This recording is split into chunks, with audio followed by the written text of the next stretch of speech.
오늘 말씀의 제목은 우리가 나를 위한 십자가 세 번째 베드로의 통곡과 은혜의 심판을 받으시는 예수님이라고 하는 제목으로 말씀을 나누겠습니다. 여러분, 우리가 여러분들 거짓말 많이 해본 적 있으십니까? 아주 그냥 자연스럽게 말씀하시네요. 우리가 살면서 수도 없이 많을 것입니다. 근데 우리만 거짓말하는 게 아니라 매스컴에도 많은 공인들 또 연예인들도 보면 거짓말이 난무하는 것을 볼 수가 있습니다. 사람들은 진실된 사람을 원하지요. 그런데 자기 방어를 위해서 또 자기의 위치를 잃어버릴까봐 어떻게 해서라도 자기를 지키려고 거짓을 말하는 경우가 참 많이 있습니다. 오늘 본문에 예수님의 재판이 일어납니다. 제자들은 다 도망갔고, 여러분, 재판은 원래 거짓이 아닌 진실을 밝혀주는 것입니다. 진실을 밝혀주는 것. 그리고 무고한 자의 누명을 벗겨주는 것이 바로 재판입니다. 그런데 오늘 재판은 사람을 살리는 재판이 되어야 하는데, 그러나 의도와 계획으로 조작되어진 살리는 재판이 아니라 죽이는 재판을 지금 계획하여 진행하고 있는 것입니다. 여러분, 예수님은 유다에게 팔리고 제자들은 다 도망갔습니다. 그리고 대제사장의 그 종들이 칼과 몽치를 손에 들고 계획된 명령에 따라 예수님을 붙잡아서 대제사장이라고 하는 하이 프리스트라고 하죠. 최고의 제사장, 총수, 그 대제사장, 하나님의 말씀을 알고 메시아가 누군지 알아야 될 그 제사장이 하나님을 모르는 것입니다. 그 이 대제사장이 이 이름이 뭐냐면 가야바라고 하는 사람입니다. 가야바의 집에 밤중에 종들을 시켜서 예수님을 칼을 들고 몽치를 들고 강도를 잡아들이는 것처럼 예수님을 대제사장 집에 끌고 온 것입니다. 이 대제사장은 공권력을 가진 자들과 함께, 그리고 많은 군중들이 계획되었기 때문에 수많은 군중들이 모여요. 그리고 그 가운데 도망갔던 한 사람, 예수님의 수제자였던 베드로도 이 재판석에 등장을 하는 것입니다. 이 사건을 통해서 오늘 저와 여러분들은 베드로가 통곡을 하는 것을 볼 수가 있습니다. 그리고 예수님은 저와 여러분들을 위해서 그 계획된 심판, 죽음을 위한 재판에서 저와 여러분에게 은혜의 재판으로 바꾸신 예수님의 모습을 볼 수 있습니다. 그래서 첫 번째 57절을 보니까 다 같이 한번 읽어봅시다. 시작. 예수를 향한 자들이 그를 끌고 대제사장 가야바에게로 가니 거기 서기관과 장들이 모여있다. 지금 예수님은 살리는 재판이 아니라 대제사장과 서기관과 장로들에 의해서 죽이는 재판을 받고 있는 것입니다. 여러분, 서기관은 누굴까요? 율법 선생을 말하는 거죠. 율법을 가르치는 사람, 즉 구약 성경을 가르치는 사람. 이들은 회당에서 하나님의 말씀을 부지런히, 오늘날 목사와 같이 이 서기관은 구약 성경에 있는 말씀을, 왜냐하면 신약 성경이 시작되지 않았기 때문에 구약 성경 옛 언약을 가르치는 것입니다. 이 서기관들은 이 옛 언약, 그래서 앞으로 메시아가 오실 것이다, 그리스도가 오실 것이다, 그는 흠모할 모양도 없다,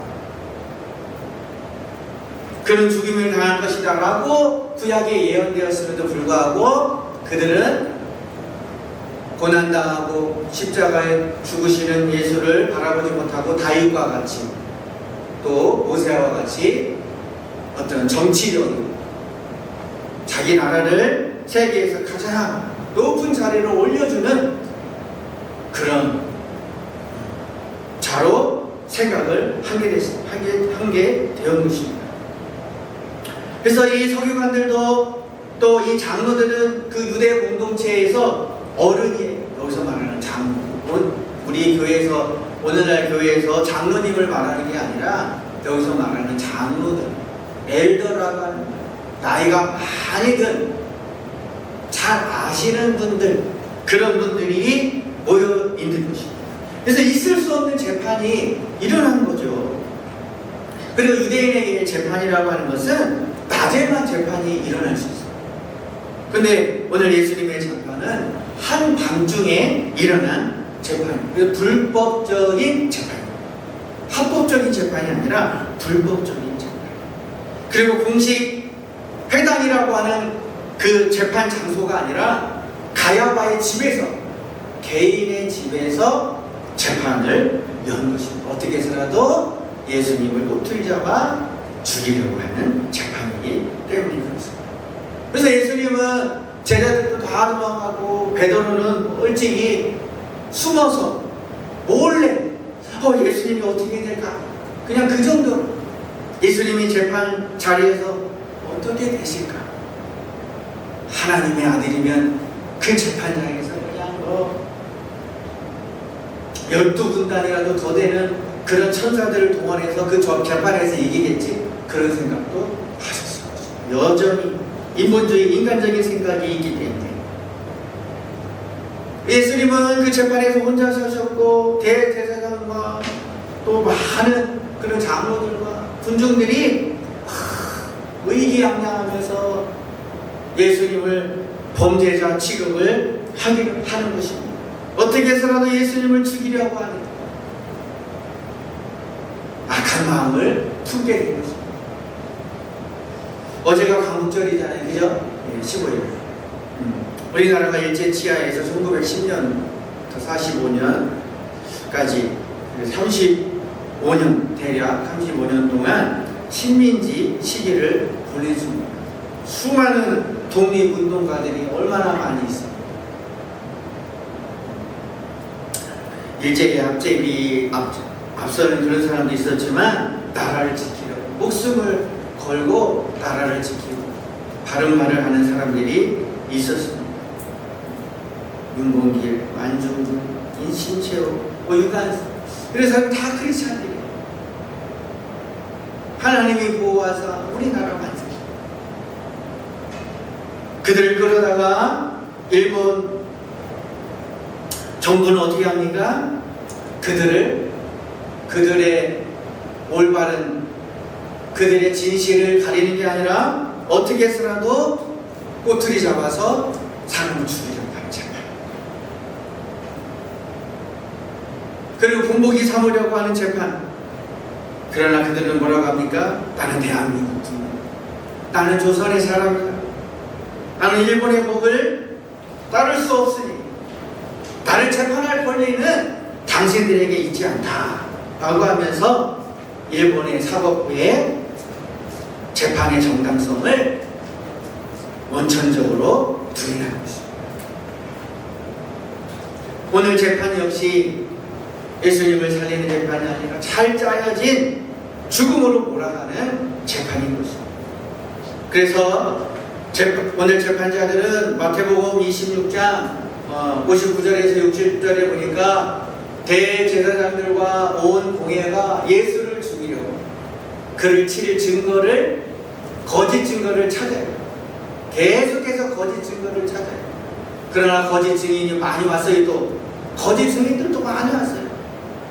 올바르게 증인으로 온 사람은 한 사람도 없습니다. 제자들이 예수님은 죄가 없다 라고 변호할 수도 있는데 제자들조차도 한 사람도 오지 않고 베드로는 예수님의 결말이 어떻게 될까? 그 한 사람 멀찍이 자기 종들과 함께 무서워서 두려워서 몰래 숨어서 재판석을 구경하고 있는 것입니다. 거짓 증인이 많이 와서는 얻지 못하더니 마지막에 두 사람이 찾아온 것이죠. 두 사람이 증인을 서는 건데 이것도 계획된 짜여진 두 사람의 집입니다. 유대 율법의 합법적인 증거로 인정받으려면 신명기 19장 15절에 2명 이상의 같은 말을 하는 증언자가 필요했어요. 그래서 그 두 사람이 와서 같은 말을 할 때 그 증언은 유효화되는 것이죠. 그래서 이들은 두 사람을 얻어서 그 사람과 두 사람이 공모해서 이 유대 율법의 형식을 갖춘 것입니다. 61절에 성경에 보니까 거짓 증인 두 사람이 이렇게 등장을 해서 그들이 뭐라고 하냐면 예수가 하나님의 성전을 헐고 사흘 동안에 다시 짓겠다 라고 그런 말을 했습니다 라고 하는 거예요. 여러분 성경 61절을 한번 보십시오. 예수가 하나님의 성전을 헐고 사흘 동안 다시 짓겠다. 그러나 이 말씀에 대해서 예수님은 아무 반박을 하지 않습니다. 변명을 하지 않습니다.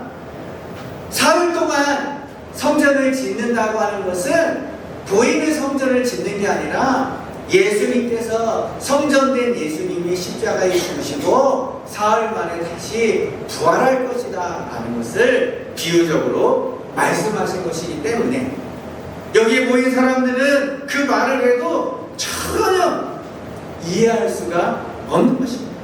그 예수님은 거기에 대해서 변명을 하거나 답을 하시지 않고 침묵하셨습니다. 그리고 마태복음 26장 64절 그러니까 예수께서 침묵하시거늘 대제사장이 이르되 내가 너로 살아계신 하나님께 맹세하게 하노니 내가 하나님의 아들 그리스도인지 우리에게 말하라. 네가 하나님의 아들 그리스도인지 우리에게 말하라. 그 제대로 알고 있어요.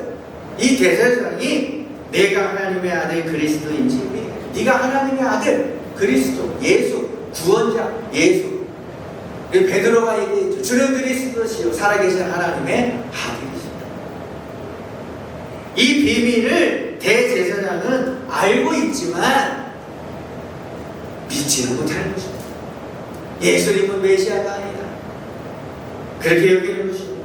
근데 예수님께서 침묵하시던 예수님 뭐라고 합니까? 내가 말하였도다. 네가 말하였다. 네가 진리를 말했다. 내가 바로 하나님의 아들 그리스도시다. 내가 곧 구원자 예수다. 나는 하나님의 본체이시다. 나는 삼위일체 하나님이다. 라는 것을 많은 사람들 앞에 선포한 것입니다. 하나님의 아들. 그러나 내가 너에게 이르노니 이후에 또 덧붙여서 뭐라 합니까? 인자가 나는 권능의 우편에 앉아 있는 것과 하나님의 우편에 앉아 있는 것과 부활해서 하나님 나라 성전에서 하나님 나라 우편에 앉아 있는 것과 하늘 구름을 타고 다시 온다. 요한계시록에 약속하죠. 예수님께서 초림 2000년 전에 초림했습니다. 요한계시록의 예언대로 다시 오실 예수 그리스도 그 모습 그대로 예수님께서 이 땅에 오셔서 새하늘과 새 땅을 만들어 가시는 것입니다. 예수 믿는 사람들은 하나님 나라로 육신의 모습 그대로 무덤에 들어가 있지 않은 상태로 지금에 있는 모습 그대로 혼연히 변화돼서 주님께서 다시 오실 때 우리는 혼연히 변화돼요. 이 모습 그대로 하늘나라 하나님 나라로 승천하는 거죠. 근데 어떤 초등학교 여자아이가 그래요. 엄마 나는 얼굴이 까무잡잡해 피부가 좋지 않아. 나는 이 모습 이대로 하나님 나라 가는 거야. 그 질문을 여러분 어떻게 될까요? 장애가 있는 분들은 어떻게 될까요? 몸이 불편한 사람들은 어떻게 될까요? 머리가 다 빠진 할아버지는 어떻게 될까요? 그 모습 그대로 하나님 나라로 들림을 받을까요? 어떤 사람은 팔이 없는 사람이 있을 수 있습니다. 다리가 없는 분도 있을 수 있습니다. 어떤 사람은 시각장애가 있는 분이 있을 수 있습니다. 어떤 사람은 성격이 좋지 않은 사람이 있습니다. 하나님께서 우리를 부르십니다. 이 모습 이대로 하나님께서는 우리를 절대적이고 아주 환상적인 내가 구별이 되지만 하나님께서 나를 최고의 걸작품으로 누가 보더라도 절대적인 존재.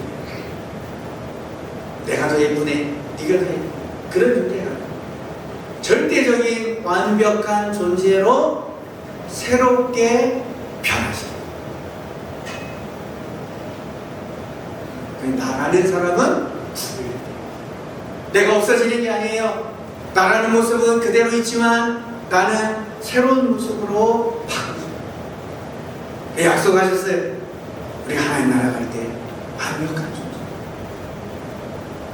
완전한 거룩한 존재로 내 마음도 바뀌고 내 외모도 바뀌는 것입니다.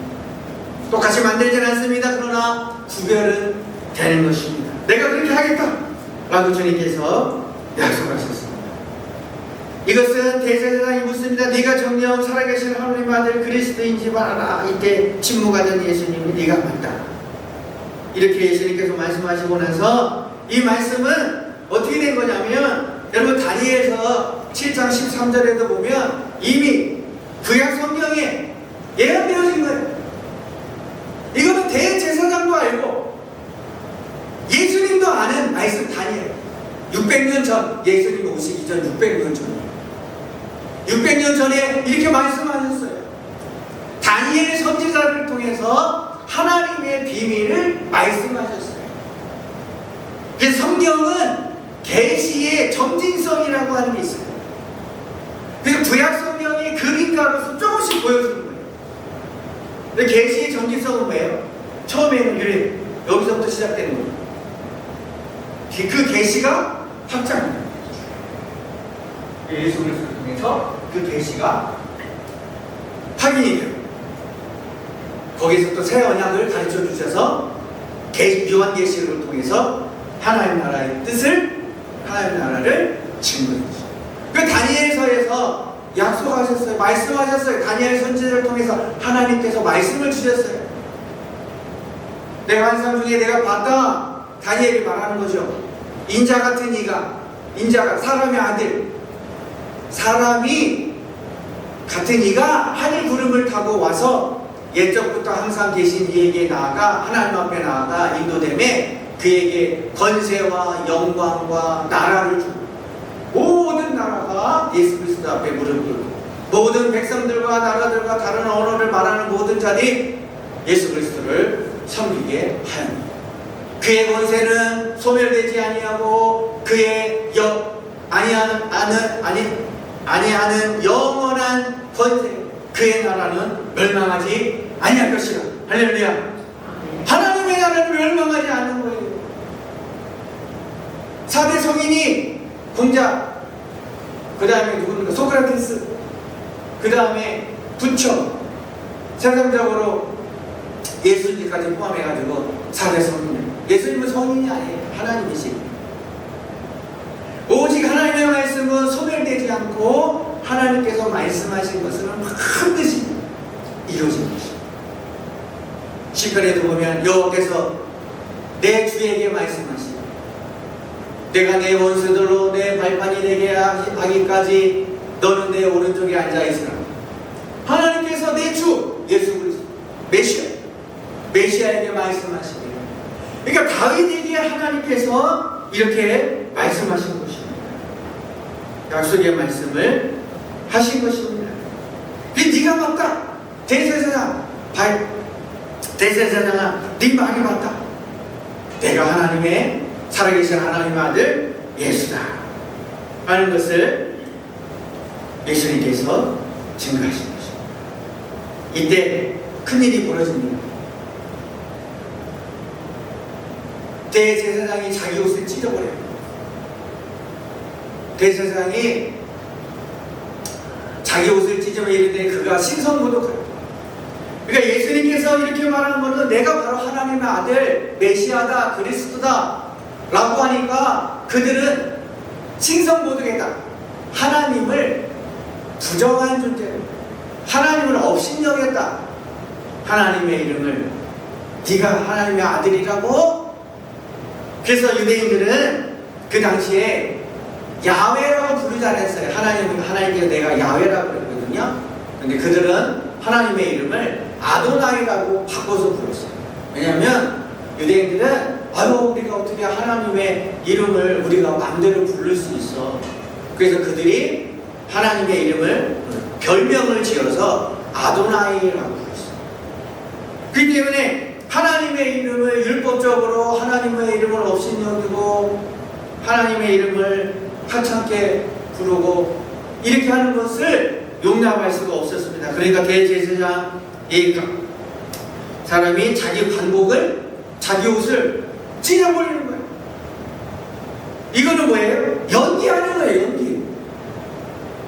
내가 지금 분에 차 있다. 저 예수가 아주 거짓을 말한다. 신성모독했다. 그러면서 막 자기 옷을 찢으며 신성모독했다. 어찌 또 다른 증인을 우리에게 보일 필요가 어디 있겠냐? 또 다른 증인이 뭐가 필요하냐? 다 드러났다. 이 신성 모독하는 말을 우리가 다 듣지 않았느냐? 라고 핵폭탄을 막 던져버린 거고, 예수님께서는 침묵하지 않았다는 거예요. 네가 하나님의 아들 그리스도냐? 메시아냐? 라고 했을 때, 그 물어봤을 때 예수님께서 가만히 계셨으면 아무 일도 없어. 증거를 이것 가지고 찾을 수 없구나.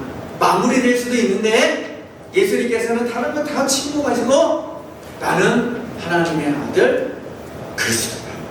메시아다. 자기 정체성을 던져버린 거예요.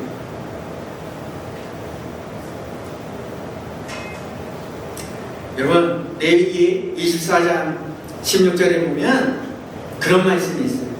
여호와의 이름을 모독하는 자는 죽이라. 유대인이에요.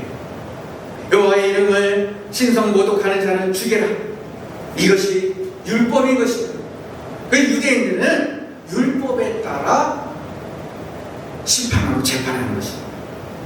하나님의 아들을 알지 못하니까 대제사장 그들은 그의 말씀을 제대로 알지 못하기 때문에 메시아를 죽음으로 내모는 것입니다. 성경을 모르면 이상한 행동을 할 수가 있습니다. 그래서 우리는 성경을 잘 알아야 되는 것입니다. 저 옆 사람에게 성경을 잘 알아갑시다. 성경을 알아야지 알지도 못하면서 큰일 나요. 선무당이 사람 잡는 거고 하나님의 말씀을 제대로 알아야 돼요. 이게 중요한 것입니다. 그래서 66절에 보면 그는 죽임을 당할 만하다. 그러면서 67절에서 68절에 어떤 일이 일어나요? 예수님의 얼굴이 이제 다 끝났다. 이보다도 더 극악한 자가 어디 있느냐? 자기가 하나님의 아들이라고 하는 율법에 죽이라고 했다. 죽여버리자. 그래서 거기에 있던 많은 병사들과 많은 사람들이 예수님의 얼굴에 침을 뱉었어요. 손바닥으로 쳤어요. 침을 뱉고 손바닥으로 치는 거는, 뺨때기를 때리는 거는 유대 사회에서 가장 치욕적인 대우를 받는 치욕적인 조롱합니다. 그래? 이렇게 당해도 네가 하나님의 아들이야? 천군 천사를 동원하지. 그래, 네가 하나님의 아들이야. 아무것도 하지 못하네. 예수는 그러면서 너를 치는 자들을 봐라. 너를 치는 자들은 다 웃고 있지 않느냐? 근데 너는 핍박을 당한다. 강도처럼, 죄인처럼 그걸 당한다. 그런데도 네가 하나님의 아들이냐? 라고 예수님을 조롱하는 것입니다. 누구 때문에? 우리를 살리기 위해서. 저와 여러분들의 죄의 문제를 해결하기 위해서. 세상을 심판하신 분이 누구예요? 그리스도예요. 인류를 재판하시고 우리의 마지막을 심판하시는 분은 하나님이십니다. 그런데 사람은 하나님을 알지 못하기 때문에, 말씀을 알지 못하기 때문에 인간이 누구를 심판해요? 인간이 하나님을 심판하는 거예요. 아담과 하와가 하나님을 제대로 알지 못하고 하나님의 말씀에 자유의지 가운데 순종하지 못하니 하나님의 명령을 다 무시하고 뱀이 와가지고 유혹하는 거. 너 이걸 먹으면 죽지 않고 너는 하나님같이 되는 거야. 너 하나님이 하나님처럼 될까봐 이거 못 먹게 한 거야. 하나님 나쁜 사람이야. 하나님을 알아가는 심판하는 것이야. 하나님을 알지 못하기 때문에 심판하는 것이야. 인간은 불의하지 않은 하나님을 죄인으로 심판하는 것이야. 인간은 자기의 악함으로 자기의 선과 악으로 하나님을 죽이는 것입니다. 자기의 옳다라고 하는 선과 악, 그것이 바로 우상이에요. 자기 선, 자기 옳은 것, 자기가 악하다고 하는 그것이 바로 보이지 않는 우상이에요. 우상 숭배가 여러분들 형상이 있어가지고 거기에다 막 절을 하고 막 그게 우상이 아니에요. 내 마음에 품고 하나님보다도 더 귀하게 여기고 더 사랑하는 것이 바로 이미 내 마음속에 우상이 자리합니다. 여러분, 인간은 이처럼 하나님도 재판할 수 있다. 죽음으로 몰아갈 수 있다라고 하는 거죠. 그래서 인간에게 맡겨준 그 행위는 하나님 앞에 완전할 수가 없어요. 우리 행위는 하나님 앞에 의로워질 수 없다라고 하는 거예요. 그럼에도 불구하고 우리 주님께서는 죄인이 되어서 완전한 심판을 당하신 것입니다. 우리는 그의 행위로 인하여, 예수 그리스도의 행위로 인하여 믿음으로 또 은혜로 의인이 되는 것입니다. 우리의 행위로 우리가 의롭게 되는 것이 아니라 예수님의 행위로, 그분을 믿음으로, 그분의 은혜로 우리가 행위의 언약 속에 살아가는 것이 아니라 은혜의 언약 속에 살아가는 것입니다.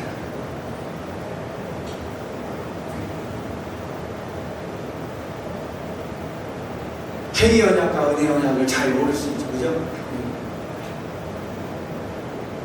하나님께서는 행위로 의로하자라고 그걸 맡기셨는데 행위로 죄를 졌다. 그래서 옳은 행위로는 하나님 앞에 나아갈 수가 없어요. 자기를. 그 예수님의 행위로 우리가 구원받는 거예요. 예수님께서 의로운 행위로 우리가 구원받고 그 은혜, 우리는 이제 행위 언약 속에 살아가는 게 아니에요. 여러분에게 선한 행위를 해서 구원받는 게 아니에요. 예수 그리스도를 믿는 그 은혜로 우리가 구원받는 거예요. 그 옛 언약은 행위 언약이었지만 새 언약은 은혜 언약이라고. 그 일을 예수님께서 이루셨어요. 이것이 바로 주님께서 베푸신 새 언약인 것입니다. 우리는 은혜 언약 안에 살아가는 것입니다. 근데 베드로는 여전히 자기를 보존하려고 합니다. 58절에 베드로는 숨어서 결과를 엿보려고 합니다. 그 관장 안에 몰래 들어간 것입니다. 숨어 있습니다. 늘 예수님을 따라다니면서 호언장담했던 그의 고백은 종이처럼 찢어져 버립니다. 체포된 예수님과 이제는 거리를 둡니다. 예수님을 3년 동안 따라다니면서 수제자의 모습이었습니다. 늘 예수님 곁에 있었습니다. 그러나 수제자의 모습은 완전히 사라졌습니다. 예수님이 강해 보일 때는 그의 행동과 어떠한 위기 앞에서도 그는 예수님께 붙어 있었지만, 그러나 예수님이 약해 있었을 때, 체포되었을 때는 완전히 돌변합니다. 자기에게 안 좋은 불똥이 튈까봐 돌아서는 것입니다. 상황이 좋지 않을 때는 거리를 두게 되는 것입니다. 우리의 신앙도 마찬가지죠. 우리의 신앙도 순식간에 변할 수 있는 것입니다. 우리도 주님을 수시로 떠날 수가 있어요. 자기 감정과 기분에 따라서 주님을 막 난도질하고 막 돌변하고 사람이 저럴 수도 있는데, 나에게 좀 손해보는 일이 찾아옵니다. 교회도 떠나고 예수님도 떠나고 믿음도 떠나고 다 떠나가요. 당신도 그럴 것인가? 요 사람이 당신도 그럴 거예요? 한번 물어보세요. 잘 모르겠죠? 아이고 모르겠어요. 저는 그럴 수도 있고 안 그럴 수도 있고. 근데 안 그럴 수 있는 여러분이 될 줄로 믿습니다. 아멘. 대답이 없지만 이제 안 그런 사람이 이제 등장을 합니다. 여러분, 더 나아가서 베드로의 민낯이 드러나죠. 69절에 보니까 베드로가 바깥들에 앉았더니 한 여종이, 이름도 없고 아무 그냥 종이에요. 너도 갈릴리 사람 예수와 함께 있지 않았냐? 당신 예수님하고 예수님 다닐 때 늘 쫓아다니던 그 사람인데요. 그 사람 아니에요? 예수가 아니에요? 그랬을 때 베드로가 뭐라고 해요? 베드로의 민낯은 베드로가 즉시 분한 거죠. 나는 네가 무슨 말을 하는지 모르겠다. 그리고 71절부터 72절에 또 다른 여종이 말합니다. 또 다른 여종이 당신은 나사렛 예수와 함께한 자다. 이때 베드로는 맹세하면서 그럽니다. 나는 결코 그 사람을, 처음엔 예수님과 가르쳐 이제 남자라고 그래요. 나는 저 남자를 알지 못해. 메시아, 주는 그리스도의 살아계신 하나님의 아들이 이제는 베드로에게 어떤 사람이 됐어? 나는 저 남자를 몰라요. 이렇게 거리를 두는 것입니다. 73절 마지막에 세 번째, 다수의 사람들이 나와서 말합니다. 그들이 뭐라고 합니까? 그들이 당신도 갈릴리 사람의 억양을 가지고 있군요. 지금 당신의 말을 들어보니까 예수님처럼 당신 갈릴리에서 왔군요. 갈릴리 사람이군요. 라고 할 때에 베드로가 마지막 세 번째 1, 2, 3 3연타를 치는 것입니다. 뭐라고 얘기합니까? 다 같이 읽읍시다. 시작. 맹세. 나는 그 사람. 곧 하기. 그가 예수님 어떻게 저주까지, 나는 저런 사람 모른다. 나는 저런 사람하고 상종했던 사람이 아니다. 예수님은 저주하고 맹세하고 나는 그 사람 알지 못하니까 나에게 그런 말을 했어. 그리고 나서 닭이 3번 부인하고 맹세하고 저주까지 하니까 닭이 울더라. 3번째 닭이 울더라. 그렇게 말하고 있습니다. 베드로는 주님 죽음 앞에서 진리 되신 예수님을 부인해 등을 돌렸습니다. 로마 관정의 그 재판장 앞에서, 그 위험 앞에서 예수님을 변호할 수 있는 말을 단 한마디도 할 수가 없었습니다. 그러나 진리 되신 예수님은 그 재판장 앞에서 하나님의 말씀을, 하나님께서 이 땅에 보내신 그 말씀에 순종하지, 침묵하지 않고 나는 하나님의 아들 메시아 그리스도다 라고 불리하지만 그 진실을 외쳤습니다. 베드로는 진실을 말하지 못하였습니다. 주는 그리스도시요 살아계신 하나님, 대제사장 당신이 말한 그 말이 진리라 사실이다라고 하는 것을 베드로는 어느 누구도 말하지 못하였습니다. 그때 베드로가 이제 이 주는 그리스도의 살아계신 하나님의 아들, 재판장에서 그 대제사장이 당신이 하나님의 아들 그리스도시다 라는 말을 하였고, 또 그 말은 누구의 말이에요? 베드로의 말이었어요. 베드로는 그것이 또 생각이 나는 거예요. 내가 저 말을 내가 주님 앞에서 맨 처음 했는데 지금 대제사장이 저 말을 하네요. 나는 예수가 하나님의 아들이라고 나는 고백까지 했는데 하나님께서 그 고백을 다시 들려줘. 네가 이렇게 고백하라. 대제사장 가야바를 통해서 이 고백을 다시 들려준 거예요.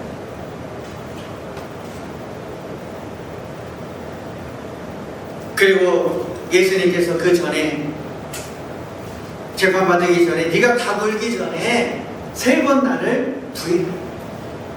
마태복음 26장, 마가복음 14장, 누가복음 22장, 요한복음 13장에 네가 다 물기 전에 나를 3번 부인하라. 이 말씀을 주셨습니다. 이때 베드로는 하나님의 말씀이 다 물기 전에 3번 이게 이루어집니까? 또 대제사장 입에서 주는 그리스도의 살아계신 하나님의 아들, 이 메시지를 자기가 한 말을 다시 듣게 되었습니다. 베드로는 어떻게 됩니까? 통보가 됩니다. 여러분, 과거 3년 베드로는 예수님을 잘 따라다녔어요. 열심히 따라다녔어요. 주님 십자가에 죽는다고요? 내가 그런 일이 일어나지 않도록 내가 막아서겠습니다. 호언장담. 그런 일이 일어나지 않습니다. 주는 다른 사람은 버릴지언정 나는 주님 버리지 않겠습니다. 3년 동안 열심히 교회 생활 열심히 했습니다. 그걸 알고 봤더니 베드로의 수제자 3년은 형식적이었어요. 의무적이었어요. 예수님을 따라다니면 나에게 어떤 도움이 될까? 베드로의 인생의 주인공은 누구였습니까? 자기였어요. 나는 주님을 따라다니고 나는 주님의 제자라고 생각했지만, 그러나 삶의 문제, 어떤 큰 위협이 찾아올 때는 내 인생은 내가 지켜야지. 내 인생의 주인은 항상 자기였던 것입니다. 자기를 내려놓지 않고 주님을 3년 동안 따라다녔는데 수많은 사람들은 베드로와 같은 사람이었다. 베드로는 수제자였다. 베드로는 확실히 그리스도의 제자다. 어느 누구라도 예수를 버릴지라도 베드로는 버리지 않을 것이다. 그렇게 했는데 베드로는 마지막에 통곡했습니다. 베드로는 다 주님을 버렸습니다. 외면했습니다. 부인했습니다. 그러나 그의 통곡은 남아있었다는 거예요. 그의 눈물은 남아있었다는 거예요. 그래서 이 베드로의 통곡은 베드로의 인생의 끝이 아니라 그 눈물은 베드로의 신앙의 끝이 아니다.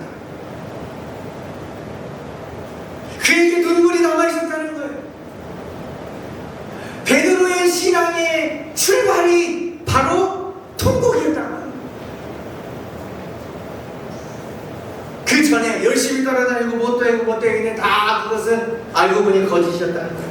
그런데 마지막에 통곡에 눈물이 있었다는 거예요. 그의 신앙의 출발이 바로 마지막 통곡의 눈물이 된 것입니다. 그의 신앙이 새 출발이 되어진 것입니다. 신앙의 새 출발. 진짜 신앙의 새 출발이. 그렇다면 오늘을 살아가는 저와 여러분들, 내 신앙이 과연 어떤 신앙일까? 1년, 2년, 10년, 30년, 40년 내가 신앙생활을 했는데 내 신앙이 베드로와 같은 그런 신앙이었어요. 남이 다 인정하고 다 알아주는데 정작 내 눈에 통곡이 없는 것입니다. 저와 여러분들, 베드로와 같이 새로운 신앙의 출발 필요하지 않겠습니까?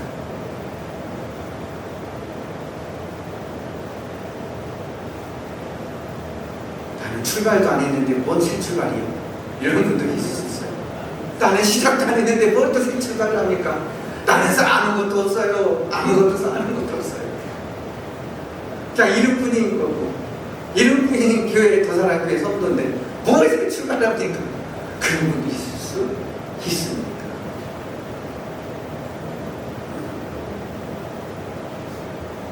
눈물도 없고 감격도 없고 하나님을 향하여 통곡도 없이 살았던 나, 이대로 만족할 수는 없는 것입니다.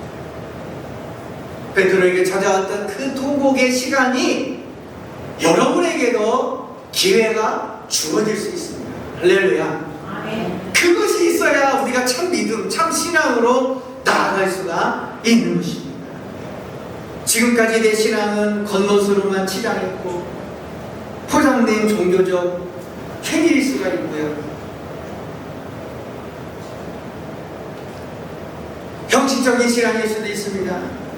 그러나 하나님의 말씀은 반드시 이루어집니다. 여러분, 베드로가 예수님께서 뭐라고 하셨어요? 내가 대제사장과 장로들에 의해 죽임을 하고 3일 만에 살아나리라. 예수님께서 말씀하신 것은 다 이루어지는 거예요. 네가 나를 다 굴기 전에 3번 나를 부인하리라. 하나님의 말씀이 다 이루어지는 거예요. 그렇다면 앞으로 인자는 구름 타고 다시 오실 것이다. 그리고 새하늘과 새 땅, 하나님 나라를 예비할 것이다. 너를 위해서. 그 하나님의 약속은 반드시 이루어진다는 것입니다. 그래서 베드로는 하나님이 참이시구나, 하나님은 거짓이 아니구나, 말씀하신 대로 다 이루어지시는구나, 다 굴기 전에 3번 나를 부인하리라, 그거를 베드로가 체험하고 깨닫고 나서 다른 게 아니구나, 주의 말씀을 믿는 것이 바로 지혜 있는 사람이구나. 할렐루야. 주의 말씀, 아멘. 가슴을 치는 거예요. 말씀에 순종하는 것이 위대한 인생이구나. 할렐루야. 아멘. 아멘.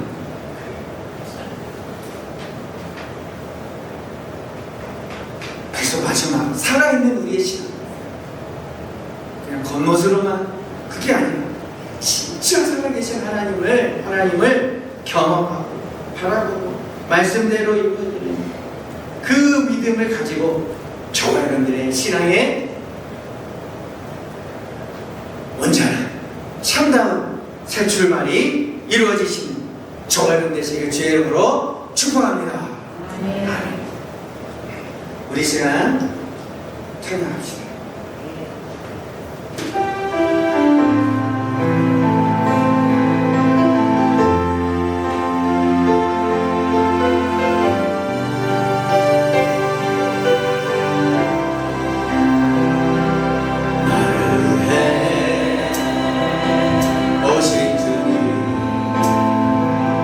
나의 죄를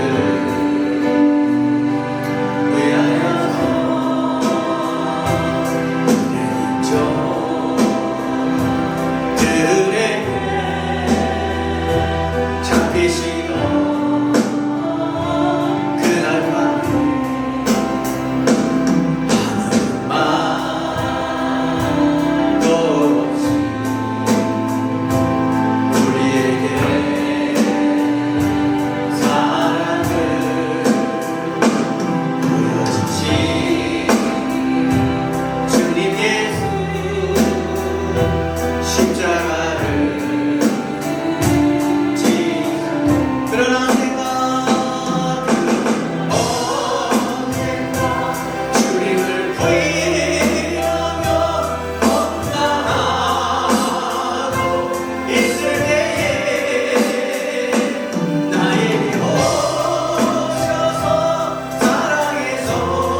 우리 제자들 열심히 하나님을 믿고 사는 것처럼 보였지만 다 허당이었습니다. 형식과 외식이었습니다.